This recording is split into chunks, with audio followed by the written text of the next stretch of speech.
Greetings, mammals, and welcome back to the 10,000 Heroes Show. I'm your host, Ankur Shah Delight. This show is about being the species we want to see in the world. Woof! We explore what you, me, and 9,998 of our friends can do to make progress on personal enlightenment, world peace, and everything in between. So 3 months ago, I talked to Ken Cloak about studying more mediation this year, and he agreed to help me out and give me a ton of suggestions, one of which was to read a few books. And of course, he's very humble and didn't want to recommend his own books, so he recommended a bunch of other people's, but I got him to recommend some of his as well. And so I ended up with these 6 books to read, and I thought, okay, I'll read these 6 books in Q1 of 2024. Turns out I only had the time to really read one of them. I had to read a whole bunch of other books in order to prepare myself, and some of the books were super dense. So anyhow, what I wanted to do was make a sort of book review. I'm calling it this conflict transformation book review of each of these books. And this is the first one, and it's called The Third Side by William Ury. It's not really a book review because I'm not going to do the whole book justice. It's more of conflict transformation highlights. So let's go. What I loved about The Third Side. So first of all, if you don't know, now you know, William Ury is a legend. He was one of the guys that wrote Getting to Yes. He helped bring us this interest-based negotiation. So we went from the kind of old school market bargaining system of like, I'll pay 10 dinars. And you're like, no, I want 90 dinars. And okay, I'll give 20. All right, I'll give 80.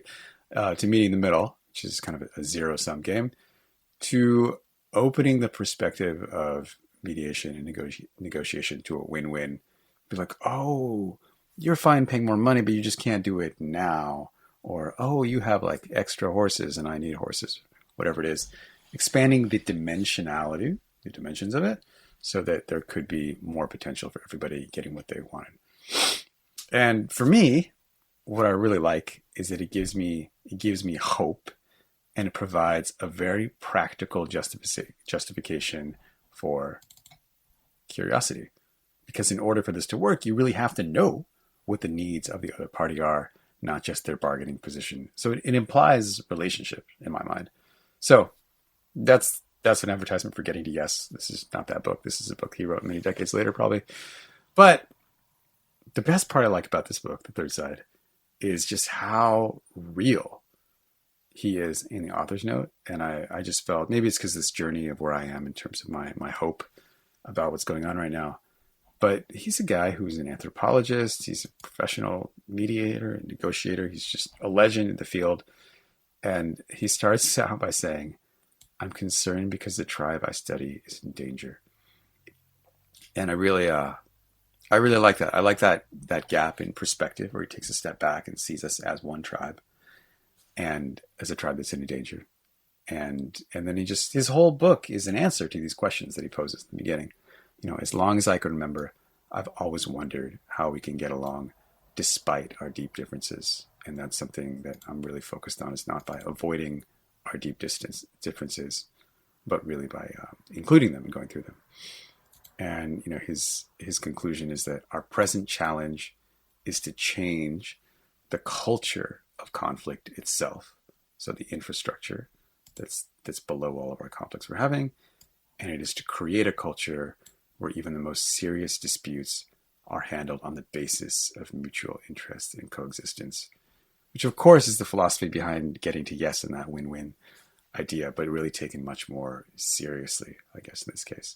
So he's telling us exactly what we need to do as a species. He's telling us exactly what we need to do as a species. And, the rest of the book could almost be read as a justification for his hope. It's trying to speak to the rational mind that has closed off access to hope, and giving the people permission to try. And maybe that's the most powerful thing that would come out of it, is not the knowledge you learn, but the fact that this guy has looked into this for 30 years and he still has hope. I mean, there are actually some really important practical points that he brings up from our history as a species that we need to come back to. And that's what I'll spend most of this talking about. But so he starts off and he's like, hey, there's 3 reasons why peace seems impossible to people, why people have no hope. And then he structures the book around these 3. So the first is hey, when push comes to shove, there's no other way, violence is king. So he addresses that. And then he addresses, oh, it's human nature. We've always been violent. We're always going to be violent. And then he goes to, there's nothing I can possibly do about it. So the book has three parts. The first is like, what is the alternative to violence? This is what he calls the third side. That's what the book is named after. The second is a history of human conflict. And he tries to show that violence is not human nature. And the third is, instead of there's nothing I can do, here are 10 things that everyone can do to prevent conflict. So I'm going to spend most of my time on part one because that was the itch I had and it scratched it the best. And that is the idea that there is an alternative to war and violent conflict, and it's called the third side. And it's something that we can and do create in our society, but we can emphasize it and create it even more. But before that, I think there's something worthwhile, something fundamental and fundamentally challenging about his approach. So I want to highlight it. And it's something I see in a lot of my different studies of conflict resolution. And he says that also in his introduction, which is we need more conflict, not less. And so the basic idea is that conflict that's hidden is bad. And it's really better to have it out in the open so we can deal with it. And that the fantasy of eliminating conflict really just buries it and ignores it to everyone's peril. And so I think about a hat that I saw a few years ago. It's probably after the 2016 election. And it said, it's like in the MAGA style, Make America Great Again style. But it said, make racism wrong again. And I was like, oh, that's funny. And thinking about that now, the idea is that, God, it was just so great when we didn't hear much about racism or racist perspectives for a few decades. And I would like to go back to that. I think that's what the hat is saying. It was like safer for me when I didn't have to hear about that shit. But what William Ury is telling us, and what many of these people in the conflict world telling us, is like, just because you don't hear it doesn't mean it's not there and doesn't mean it's not affecting you. And the better thing to do, and the braver thing to do, and the harder thing to do, and the grimy thing to do is to go into it and understand what's at the root of it and what's legitimate. What's legitimate about the racism? Really, I'm just to go right to it. Like, what is true about what those people are saying and what they're feeling and why they're led to feel the way they feel. So our challenge is not to eliminate conflict, but to transform it. And that to me, it's of course dialectical synthesis, man. I mean, how can I ever get away from it? Dialectical synthesis. The challenge is not to eliminate it, but to transform it. So 3 parts of the book. I'm spending most of my time in part 1. This is the there is no alternative argument. And there's certainly a truth to that. We have bodies, we have physical violence as a tool. It is definitive. You can kill someone and they can no longer argue with you. It's generally not a great tool. We all know that, perhaps primarily because we're never really sure how it's going to end out. It's a really unpredictable tool. And I just saw this amazing documentary by Vincent Steger. It's called A Wolf's Journey. And it traces this wolf who migrates from Romania to Spain. He's kind of kicked out of his pack. And there's an amazing way of tracking and filming this wolf all across Europe. But anytime this wolf has the opportunity to get into a fight, he's incredibly circumspect. And it was really striking to me. There's a hedgehog, there's a bear, there's other wolves, even like a deer. But basically, anytime that there's even a small chance that the wolf protagonist could get hurt, he's like, not worth it. Because he doesn't want to win. He wants to emerge from the fight totally unscathed. And he will go hungry for days if he thinks there's even a small chance that he's going to get hurt. He's not going to tangle with a hedgehog. He doesn't want to get any kind of those like prickly spine bits, even if he knew he would win, just because he has no health care, basically. I mean, he's like a American in that way. Doesn't have good health care. Sorry, wolf. So, but the point, what is the point? God, was there a point? I'm sure there was a point. It's, most animals seem to avoid violence as much as they can. That's the point. And I get that. And it represents a failure of viable alternatives. Like for me, it's like, it's the option of last resort. If there's no other viable alternatives in my mind, then I might do it. And whether or not that's actually objectively or rationally true, that there's no other viable alternative, is not anywhere near as important as just what happens in my mind. Because if I can't perceive another creative solution, then there's no alternative for me, even if there might have been objectively. So the most important concept in this book is called the third side, which is why they named it after it. And it's basically a society level institution for managing conflict. And the claim is that all societies have it. It's stronger in some than in others.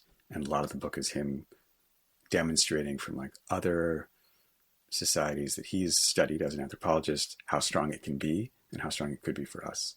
And the definition is basically, it's when the community shows up to a conflict to help transform the conflict into something useful.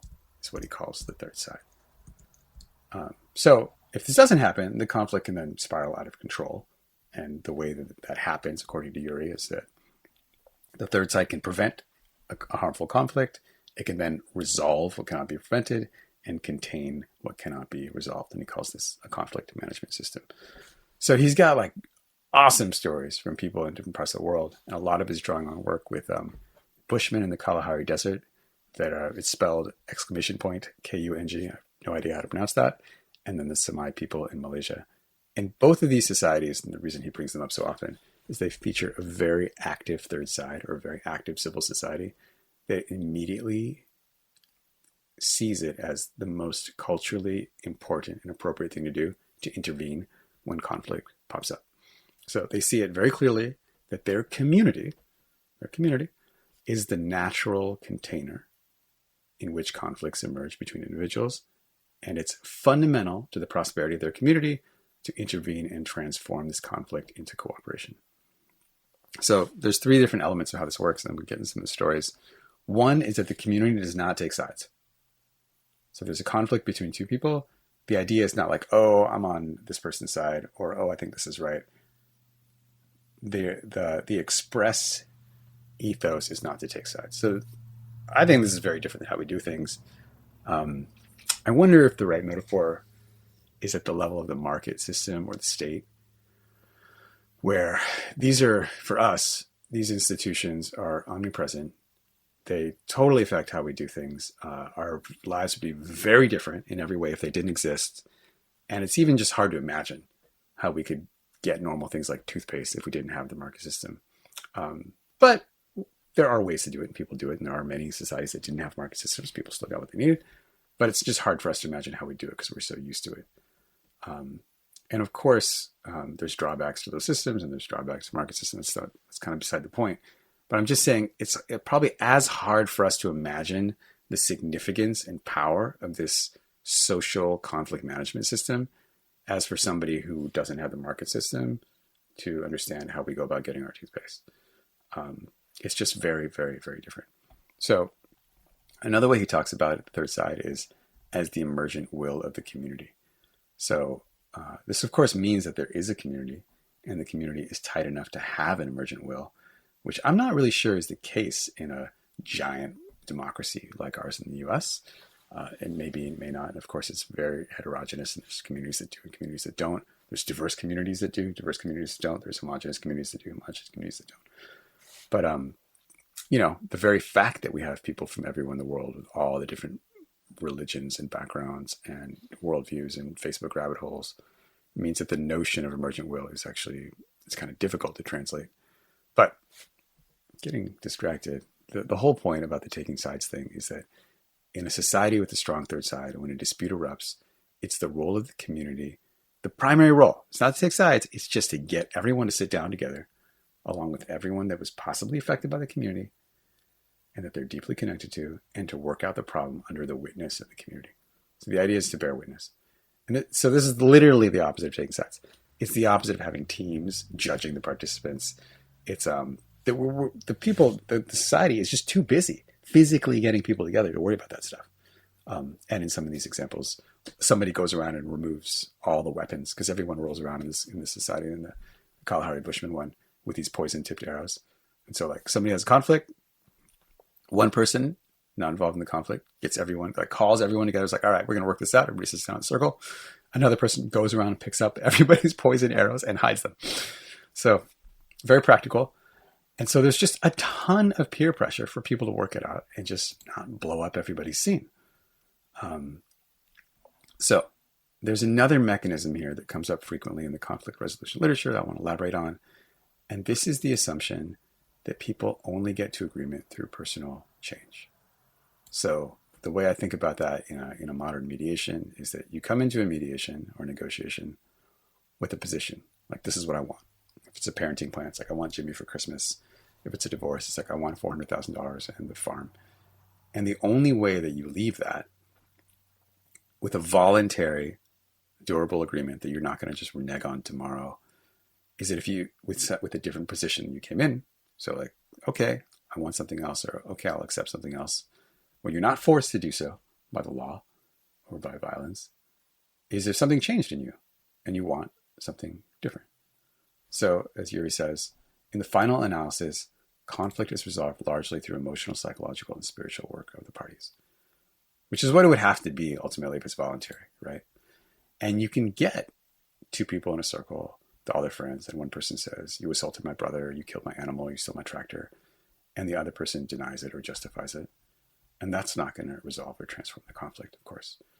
But you only get progress when one of those people decides to be different internally, which requires them to see themselves differently and giving you permission to be yourself differently.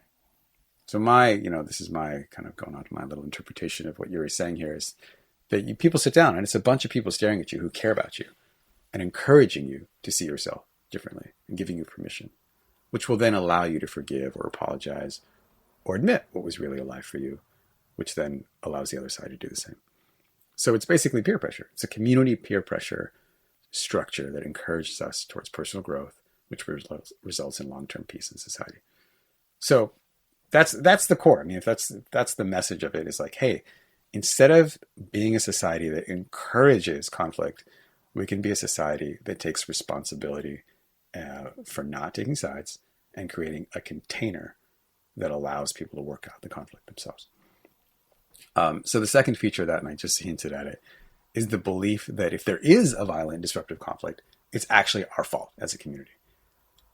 So as one of the people in the Semai people in Malaysia told Yuri, if something happens and you didn't intervene, you are accountable. You are responsible for the conflict. So that's like a very high bar of accountability. I was trying to draw a metaphor to what something we might relate to. And so this is what I was imagining. I was imagining there's a house fire in my neighborhood, your neighborhood, sorry. And in which of these situations would you consider yourself accountable or responsible? So 1, you started the fire. Okay, I think maybe we could agree that you're responsible. 2, you noticed the fire and you added fuel to it. I would probably still feel responsible. 3, I'm an electrician. You're an electrician. You worked on their wiring yesterday. Clearly messed it up. High degree of responsibility there, I would say. You're an electrician and they asked you for help for free fixing the wiring and you said no, knowing it was dangerous. So you had an opportunity to help, but you didn't because you wanted to get paid. So in this case, I'm like, I don't know. I don't know if I'm responsible for that or not. I dropped 15 boxes of really dry old newspapers at their house the week before, maybe knowing there was electrical problems. I noticed the fire and I did not call them or 911. Am I responsible in that case? I evacuated my own house, but I did not help them put the fire out. So in these strong third side societies, my sense is that we would be considered responsible in all of these cases, which I think is different than how most people think about it now. So I think that's a really interesting difference to reflect on. You think about it. All the different conflicts that are going on right now and all of the time we spend defending or justifying one side or another, rather than using all of our moral force and funds and organizational capability in peer pressuring a solution. Pretty different. And pretty different because if we felt responsible for all of the results of all of the conflicts, we might act differently. That's the claim here, and I it lands with me. Okay, and the third feature, and this is something, of course, you're going to be like, oh yeah, of course, Ankh, you're going to highlight this because you love it. In these third side societies, people spend a lot of time hanging out. apparently in the Kalahari Bushmen, the Kung dudes, spend 2/3 of their time visiting relatives and friends. Not 2/3 of their after work, after kids' soccer, pre bedtime time, but 2/3 of their waking time period. This is very different. But if you think about it, it makes sense for them. I mean, first of all, we have to remember we're talking about a nomadic hunter gatherer society where adults spend about 18 hours a week on getting their basic material needs met: food, clothing, and shelter. So they have a lot more time than we do to hang out because they've organized their life so they don't have as much work to do because there's not as much working for the man to get the flat screen TV because they're nomadic and the TV is too heavy to carry, and maybe there's not electricity or something like that. But more relevantly, if the major conflict management system in society is talking through everything with everybody present for as long as it takes, I would guess that those circles are really not that fun. It's like these kind of long consensus decision-making stuff that everybody hates. And I would guess that doing art and making jewelry and music and horsing around would be way more fun, which is probably what they're doing otherwise. So, like smart people everywhere, they realize that an ounce of prevention is worth a pound of cure. And the best prevention is hanging out and getting on the same page with everybody else in the group. So that's my understanding of the third side. Yuri's idea is that if we want to strengthen our conflict resolution systems and not have so much lame and murderous war all the time, we need to do those three things. More relationship building before a conflict, increase our feeling of accountability to conflicts around us so that we stop taking sides and start investing in the process. Those seem to be the basic steps that he's identified to preventing harmful and violent conflict. Note that doesn't address what happens later, how to resolve the conflicts that couldn't be prevented and how to contain the conflicts that couldn't be resolved. He does get to that little bit in part 3, but for me, like, part 1 is the best. That's what I'm into. All right, so I'll briefly go over the rest of it. So part 2, remember you have the 3 reasons people say we're doomed to violence and mutual extinction. So one of them is there's no other way. That's what we just addressed. The second was it's human nature. And the third is there's nothing I can do. Part 2 is about this human nature bit. And it's an argument about how peaceful cooperation is more human nature than violence was. Though ultimately, of course, he concedes that both are present and have been present for a long time. So the thing with part 2 is that it's largely speculative. He speculates on what human society must have been like before written records and documentation. And he might be right, and I'd love it if he was, but it's just very hard to feel convinced because there's no written records or documentation. So I don't know. But the story he tells is nice. And basically, it's something like we were all in small bands that were very close together and nomadic. And when there was conflict, it was dangerous to fight because we were so vulnerable. And if it was conflict over resources, the population density of humans was so low that it would just be way easier for one band to just go somewhere else and kind of exit the scene rather than try and fight over it. And when the agricultural revolution happened, all of this changed because there's more population density, more sedentary lifestyle, and it was worth it for people to fight over a specific area in a way that it wasn't before. I can go to, there's actually other way. Yeah, so he says, agriculture changed all that. It made it more of a zero-sum game because there was like these fixed areas that people wanted to be into. So also it had higher population density, so higher density of conflict, fewer opportunities to just leave because you weren't nomadic anymore, and this weaker third side because there wasn't as much mixing between groups and people were more codified in their relationships. I don't know, man. It's nice thinking, but like, who really knows what's going on here? But one thing I thought was kind of cool is that he talks about how the knowledge revolution that we're currently experiencing, I think it's his word for computer world, is just as powerful and transformational as the agricultural revolution was. And he thinks it'll push us back towards better ways of resolving conflict because we're getting back into a win-win system, just like we were in like a low population density hunter-gatherer society, and like we were not in agricultural society. So that's that. The TLDR is that he's positive. He's just hopeful. And, he sees most of our past as cooperation and most of our future. And this is just like a 5,000 year glitch in the matrix that we're going through right now. So I'm open to it, but nothing convincing in there. And part three is the part where he denies us any opportunity to say there's nothing I can do. And he gives three very clear roles the third side can play. And I won't go into great detail because each of these roles has many different books written about it. But it might be nice for you to hear these 10 words and maybe feel a subtle pull or some kind of recognition of like, oh yeah, that's what I do, or that's what I like to do. And so he breaks it down like this. There's, in a conflict, there's needs that need to be met. And so you could be like a provider, which helps people meet their needs. And this could be physical or emotional or spiritual. You could be a teacher because there's skills that are needed in conflict, and you could help people learn those skills. You could be a bridge builder. It's like introducing people to each other from different groups so they can cross-pollinate. Be a mediator, someone who stewards a process that the participants are in control of. You could be an arbitrator, which is someone who resolves disputes for people and has some authority. You could be an equalizer, which is someone who like levels the playing field so people with different power differentials can still work together and solve an enduring conflict. Be someone who heals relationships, the healer. Could bear witness to conflicts, and with the understanding that someone who is involved in a conflict, especially with the power differential, will be affected by the fact that witnesses are present.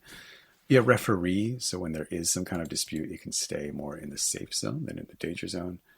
And then, of course, a peacekeeper, which is, I think, like the last resort, or of using maybe a Gandhian or a UN kind of thing of using violence or your body to keep people from engaging in violent conflict.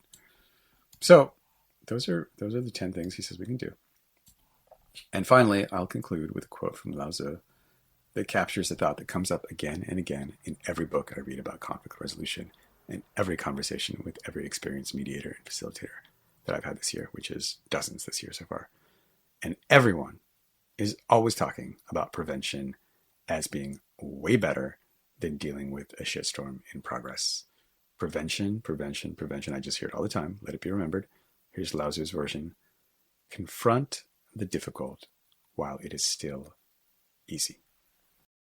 All right, folks, that's it.